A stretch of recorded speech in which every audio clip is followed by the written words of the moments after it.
YouTube channel நேயர்களுக்கு அன்பு வணக்கம். நான் உங்கள் ராச தமிழன். என்னுடன் சகோதரி திருமதி செந்தமிழ் செல்வி இணைந்துள்ளார். அம்மா மக்கள் முன்னேற்ற கழகத்தின் ஐடிவின் பெண்கள் பிரிவு செயலாளர். வணக்கம்மா. வணக்கம். இப்ப எப்படி உங்களோட கட்சி போய்கிட்டு இருக்குது? எங்க கட்சி இப்பதான் ஜெகஜோதியா இருக்கு, ஒன்னும் பிரச்சனை இல்லை, நல்லபடியா போயிட்டு இருக்கு. நாங்கெல்லாம் தொண்டர்கள் எந்த அளவுக்கு ஒரு எமோஷனோட இருந்தோமோ அதுக்கெல்லாம் ஒரு நல்ல பதில் கிடைச்சிருக்கு. என்னடா அப்படி போய் ஒரு கட்சிக்குள்ள நம்ம உட்காந்துட்டோமே, நமக்கு விழுகிற ஓட்டெல்லாம் அங்க போய்கிட்டு இருக்கு. கடந்த எம்பி எலெக்ஷன்ல பாத்தீங்கன்னா எங்களோட ஓட்டு தான் நிறைய பிஜேபிக்கு போச்சு. சரி, அடுத்து பாருங்க, அதே ஓட்டு வங்கி அவங்களுக்கு குறைஞ்சிரும், எங்களுக்கு ஏறிடும். இல்ல நீங்க சொல்றத பார்த்தா நீங்க மட்டும் தான் இப்ப கட்சியில இருக்கீங்க. அதெல்லாம் உண்மைதான். எங்களை பொறுத்தவரையிலும் எங்களோட இயக்கம் வந்து ஒரு பெரிய இயக்கம். அப்ப அது எங்க இயக்கத்துக்கு தானே நாங்க சொல்லுவோம். எத்தனை நிர்வாகியோட போய்கிட்டு இருக்குன்னா? ஒரு வார்டுக்கு 12 நிர்வாகி, வட்ட செயலாளர்ல இருந்து. எத்தனை பேர் இருக்காங்க? இது போக 12 நிர்வாகினா 41 வார்டுக்கு 42 வார்டுக்கும் கணக்கு பண்ணிக்கோங்க. ஒரு மாவட்டத்துல 12 நிர்வாகி போட்டிருக்கீங்களா? 12 நிர்வாகி எத்தனை நிர்வாகி இப்ப இருக்காங்க? இப்போதைக்கு ஒரு வார்டுக்கு 12ல ஒரு 9 நிர்வாகி கணக்கு பண்ணுங்க. இதுல இருந்து நீங்க கால்குலேட் பண்ணிக்கோங்க. அதெல்லாம் நாங்க கூட்டி கழிச்சு உங்களுக்கு சொல்லணும்னு இல்ல. சரி, சரியா? இல்ல இப்ப நான் என்ன கேக்குறேன்னா, சரி அடுத்த கட்டத்துக்கு வருவோம். என்ன சொன்னாரா திரு டிடிவி தினகரன் அவர்கள், அம்மா மக்கள் முன்னேற்ற கழகத்தின் கழக பொதுச் செயலாளர், அவர் வந்து ஒரு ஸ்டேட்மெண்ட் இருந்தாங்க. எப்ப பிஜேபிக்கு முன் சேருவதற்கு முன், என்டிஏ கூட்டணிக்கு முன் அப்படின்றப்ப அவங்க சொன்னாங்க, ஒரு நோட்டா கூட போட்டி போடுற கட்சியோட எங்களோட கூட்டணி போவோமா அப்படின்னு சொல்லி கேட்டிருந்தாங்க.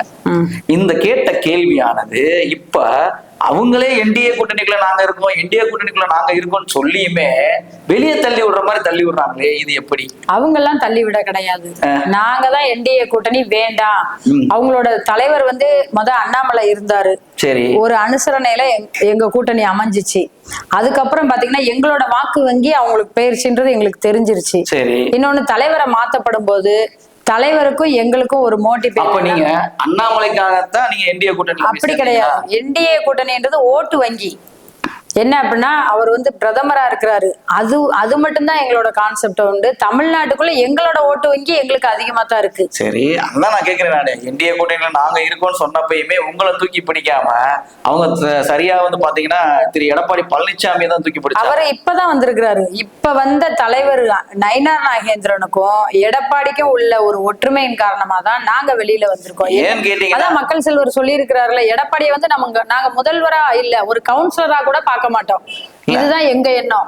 அதேதான் மக்கள் செல்வர் என்ன சொல்றாரு டிடிவி அவர்கள் அப்படின்னா, அவரை முதல்வர் கேண்டிடேட்டா அறிவிக்கும் போது அப்ப நாங்க என்ன குறைஞ்சு போயிட்டோம், எங்களோட ஓட்டு தான் உங்களுக்கு அதிகமா கிடைக்கும். அப்படி இருந்தாலுமே தனித்து போட்டியிடப்பையும் நீங்க வந்து எந்த சீட்டுமே நீங்க வாங்கல. இப்ப எம்எல்ஏ எலெக்ஷன்லயும் வந்து திரு டிடிவி தினகரன் நின்னாங்க. எங்க நின்னாங்க?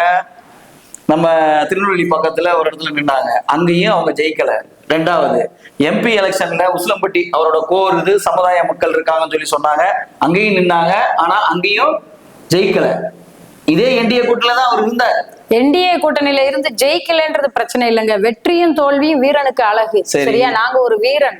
ஆனா தோல்வியே வர்றது சகஜம். ஏன்னா இப்ப அருப்புக்கோட்டையில ஒரு தடவை நிக்கும் போது புரட்சி தலைவர் அவர்கள் கூட தோல்வியை கண்டிருக்கிறாரு. அதே மாதிரி ஸ்ரீரங்கம் தொகுதிக்கு முன்னாடி அம்மா புரட்சி தலைவி அவர்களும் தோல்வியை கண்டிருக்காங்க. அதே தோல்வி மறுமுறையும் வந்திருந்தாலும் வந்ததுதான். அதுக்கு என்ன செய்ய முடியும்? வெற்றியும் தோல்வின்றது இயல்பு மனிதனுக்கு. காலகட்டத்தின் சூழ்நிலை வரும், தோல்வியும் வரும், ஆனா நல்லா கேட்டுங்க. ஆனா அவங்க ஒரே கொள்கையில இருந்தாங்க.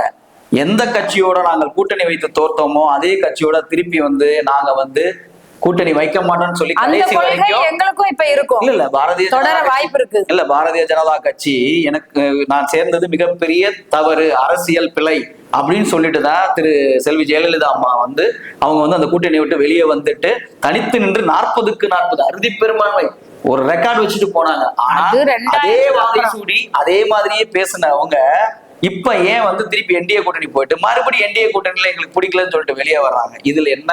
அப்படி கிடையாது. புரட்சி தலைவி அம்மா அவர்களுமே 91ல வாஜ்பாய் அவர்களுடன் கூட்டணி வச்சுதான் ஜெயிச்சாங்க. அந்த ஒரு காரணம் தான் சொல்றேன். அதேதான். அதுக்கப்புறம் அவங்க எப்படி வெளியில வந்து சாதிச்சு நின்றாங்களோ அதே மாதிரி நாங்களும் சந்தர்ப்ப சூழ்நிலையின் காரணமாக ஒரு கூட்டணி அமைக்க வேண்டிய சூழ்நிலை காலத்தின் கட்டாயம். இதுல ஒரு சில விஷயங்கள் எங்கள் மக்கள் செல்வருக்கு தெரியும். அதெல்லாம் வெட்ட வெளிச்சத்துக்கு திரும்ப வெளியே வந்துட்டோம். இனி வந்து போவோமா போக மாட்டோமான்றது எங்களால கணிக்க முடியாது. தலைமையோட கட்டுப்பாடு என்ன சொல்லுதோ, எங்க மக்கள் செல்வர் டிடிவி அவர்கள் என்ன முடிவு எடுக்கிறாங்களோ அதேதான். நாங்க இப்ப வெளியில வந்ததுதான். பட் இனி போக மாட்டோன்றதான் எங் தொண்டர்களோட எண்ணம். அப்படி இல்லையே, தலைவர் வந்து என்ன சொல்றாங்கன்னா, டிடிவி தினகரன் அவர்களின் ஒரு ஸ்டேட்மெண்ட் என்ன சொல்றாங்க அப்படின்னா, இன்று வரை நாங்கள் என்டிஏ கூட்டணியில தான் இருக்கோம், இனிமேலும் வந்து எங்களுக்கு ஏதாவது ஒரு நாங்க சொல்லியிருந்த முதலமைச்சர் வேட்பாளரை நீக்கினால் நாங்க திரும்பவும் என்டிஏ கூட்டணிக்கு போவோம்னு தான் சொல்றாரு. அது காலத்தின் கட்டாயமா என்னன்னு எங்களுக்கு தெரியல. ஆனா இது வந்து நாங்க பேச்சுக்கு சொல்ற வார்த்தை தானோ ஒரு தொண்டர்கள் எல்லாருமே தனிச்சே தான் நிக்க விரும்புறோம். இதுவே தொண்டர்கள் வழி எவ்வளியோ அவ்வளியே மக்கள் செல்வர் தலைவர் அவர்கள் வழியும் இருக்கும் என்பதை நாங்க உறுதிபட நம்புகிறோம். இன்னும் ஒருபடி மேல போனோம்னா இப்படியும் சொல்றாரு திரு டிடிவி தினகரன். என்ன சொல்றாரு அப்படின்னா, திரு விஜய் அவர்கள் தலைமையில் ஒரு புதிய கூட்டணி உருவாகும் என்பதை ஒரு ஆர்டம் கணித்தது போல சொல்கிறார். அந்த கூட்டணியில் நீங்கள் பங்கு பெறுவீர்களா என்று பத்திரிகையாளர் கேட்கும் பொழுது அவரோட ஸ்டேட்மெண்ட் எப்படி இருக்குன்னா வித்தியாசமா இருக்குது. அது எப்படின்றது இப்போதைக்கு நாங்க சொல்ல மாட்டோம். அப்போ நீங்க இன்னும் என்டிஏ கூட்டணி அழைக்கும் என்ற ஒரு வரவேற்புக்காக காத்திருக்கிற மாதிரில இருக்கு. அப்படியெல்லாம் காத்திருக்க கிடையாது. நாங்க அனைத்து, அதாவது எப்படின்னா, இப்ப டிவிகே நீங்க சொல்றீங்க விஜய் அவர்களோட இயக்கத்தை சொல்றீங்க, அதே மாதிரி தேமுதிக கூட விஜய் கூட சேரும் அப்படின்ற மாதிரி 100% நம்புறாங்க. அதே மாதிரி நாங்க வந்து விஜய் கூட சேரணும்ல, விஜய் வந்து எங்களோட வந்து சேருவாரா அப்படின்றதுதான் எங்களோட எதிர்பார்ப்பு.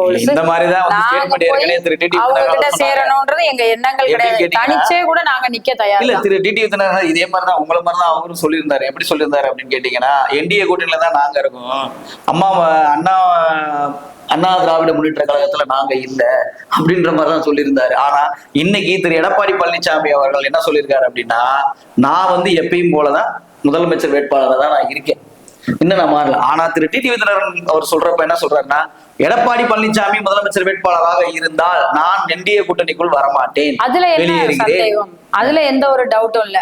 அவங்க மக்கள் செல்வர் டிடிவி தினகரன் அவர்கள் உண்மையிலேயே எடப்பாடி அவர்களாதான் நான் சொன்னேன்ல, ஓயாம சொல்ல முடியாது இல்ல, ஒரு கவுன்சிலரா கூட ஆக்சுவலா தொண்டர் நானு, கடைக்கோடி தொண்டர் நானே ஏத்துக்க மாட்டேன். நீங்க செயல். அவரு இதுக்கு முன்னாடி வந்து பாத்தீங்கன்னா முதலமைச்சராக இருந்திருக்கிறாரு, 4 வருடங்கள் இருந்திருக்கிறார். அதற்கு பிறகு எதிர்கட்சி தலைவராக இருந்திருக்கிறார், எம்எல்ஏ ஜெயிச்சிருக்காரு. நீங்க எந்த சீட்டுமே வாங்காம இதுவரைக்கும் ஜெயிக்காம நீங்க எப்படி இப்படி ஒரு விஷயத்த சொல்ல முடியும்? எந்த சீட்டுமே வாங்கலன்னு சொல்லாதீங்க. வாக்கு வங்கி நாங்க வந்து 25% வாக்கை உடைச்சிருக்கோம். ஏன் உடைச்சிருக்கோம்னா, மக்களோட வாக்கு எங்க பக்கம் திரும்பி இருக்கு. ஒரு தலைவரை நல்ல தலைவர்னு பார்த்தா மட்டும்தான் அந்த தலைவருக்கு வாக்குகள் விழுகும் இல்லையா? அது கிடையாது. எடப்பாடி அவர்களை இல்ல ஒரு நெறியாளர் அவர்களே, பாரதிய ஜனதா கட்சியானது கூட்டணியில தமிழகத்தில் யாரும் ஏற்றுக்கொள்வதில்லை. இதுதான் இங்க பிரதர்சனமா நடந்தது. இன்னொன்னு, 2 ஆளுமை இல்லாத ஒரு விஷயமாக தமிழகத்துல ஏற்றுக்கொள்ள, அது ஒரு பக்கம் இருக்கட்டும். ஆனா நாங்க கூட்டணியில இருக்கோம்ல. எடப்பாடி அவர்கள் நீங்க சொல்றீங்க 21ல இருந்து 4 வருஷம் இருந்தாங்கன்னு, அது எப்படி இருந்தாரு? அவரு ஒரு கவுன்சிலர் ஆகி ஒரு எம்எல்ஏ ஆகி முதல்வர் ஆனாரா? அந்த கேட்டகரிக்கு அவர் வரல. முதல்வர் பதவின்றது உங்களுக்கு கொடுக்கப்பட்ட ஒரு பதவி, அதை வந்து 4 ஆண்டு காலம் தக்க வச்சு கொண்டு போற ரூல்ஸ். நீங்க அரசியல் எடப்பாடி அவர்கள் இருந்த அரசியலை பற்றி புரியாமல் பேசி, ஏனென்றால் திரு ஜெயலலிதா அம்மையார் வந்து கட்சியில் வந்து இருந்த பொழுது, பிரிந்த பொழுது சேவல் சின்னத்தில் போட்டியிட்டு அவர் வெற்றி பெற்றார்.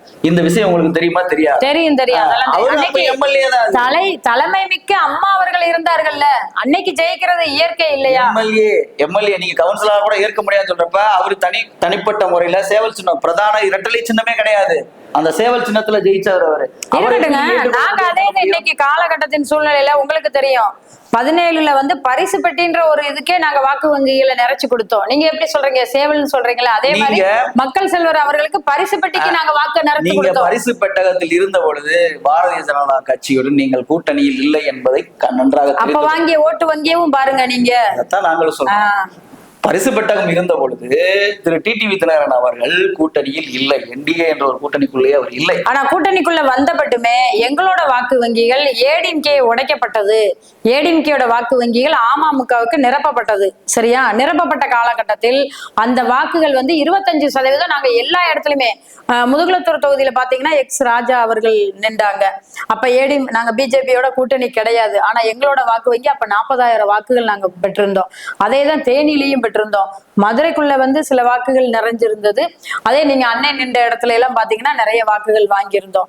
அசைக்க முடியாத ஒரு நம்பிக்கை எங்களுக்கு அப்பவுமே இருந்துச்சு. இப்பயும் அதே நம்பிக்கையை எதிர்பார்த்து நாங்க இருந்தோம். கூட்டணியை விட்டு வெளியில வந்திருக்காங்க. அந்த கூட்டணி வெளியிலேயே இருந்தாலும் நாங்க சந்தோஷம் தான் படுவோம். ஏன்னா இன்னும் டபுள் மடங்கு வர வாய்ப்பு. ஆனா திரு டிடிவி தினகரன் அவர்கள் என்ன சொல்றாங்கன்னா, இது வரைக்கும் நாங்க இன்னும் வெளியே வரல, நாங்கள் ஒரு கோரிக்கையை வைத்துள்ளோம், இந்த கோரிக்கை நிறைவேறும் பட்சத்தில் நாங்கள் திரும்பவும் என்டிஏ கூட்டணிக்குள்ள தான் போவோம்னு சொல்றாங்க. சரி, அப்படி ஒரு காலகட்டங்கள் வந்தா சந்தர்ப்பத்தின் அடிப்படையில் ஒரு தடவையாவது அதாவது ஒரு விஷயம் இருக்கு இல்லையா, நம்ம உயர பறக்கணும் அப்படின்னா ஊர்க்குருவி பறக்க முடியாது, பருந்தெல்லாம் இது பண்ண முடியாது. காலத்தின் சூழ்நிலை என்டிஏ கூட்டணியில வச்சுதான் நாங்க தமிழ்நாட்டுல இருக்கணும் அப்படின்னா ஊர்க்குருவின்னு ஒத்துக்கிறீங்க? அப்படியெல்லாம் கிடையாது, ஊர்க்குருவின்லாம் நாங்க ஒத்துக்கல. ஒரு பழமொழி தாங்க சொன்னேன், அதுக்காக நாங்க ஊர்க்குருவி பருந்தெல்லாம் சொல்ல முடியாது. எல்லாருமே பருந்தாக முடியாது, நாங்க பருந்தாகவே இருப்போம், பறந்து கொண்டே இருப்போம், நீங்க சொல்றத பார்த்தா எட்டி பார்க்காத தூரத்தில் இருப்போம். ஏற்றுக்கொள்ள முடியாத வகையில் உள்ளது. நீங்க உங்களோட கருத்து எப்படின்னு கேட்டீங்கன்னா, ஊர்க்குருவி ஒண்ணு இருக்கணும், பருந்து ஒண்ணு இருக்கணும், அப்பதான் இந்த பழமொழியானது அதுல ஒத்து போகும். என்டிஏ கூட்டணின்றது ஊர்க்குருவின்றது கீழேயே இருக்கும் அதாவது பருந்துன்றது மேல பறக்கும், எட்டி அண்ணா தூரத்துலதான் பார்க்க முடியும் இல்லையா, அந்த மாதிரிதான் நாங்க மக்கள் செல்வரை நினைக்கும். அதே மாதிரி எங்க தொண்டர்கள் வழி பிரகாரம் அன்னை செயல்படுவாங்கன்னு நினைக்கிறோம். 75% நாங்க அடுத்து நீங்க சொன்ன கூட்டணியோட அமைக்க மாட்டோம்னு ஒரு நம்பிக்கை இருக்கு. அதுக்கு மேல காலத்தின் கட்டினா அடுத்த பேட்டியில நம்ம மீட் பண்ணுவோம் இதை பத்தி. கண்டிப்பா. ஃபைபர் வாய்ஸ் சேனலுக்காக தங்களது பொன்னான நேரத்தை ஒதுக்கி எங்களுக்கு பேட்டி அளித்தமைக்காக திருமதி செந்தமிழ் செல்வி அவர்களுக்கு நன்றியை தெரிவித்துக் கொள்கிறேன். நன்றி, வணக்கம். நன்றி, வணக்கம்.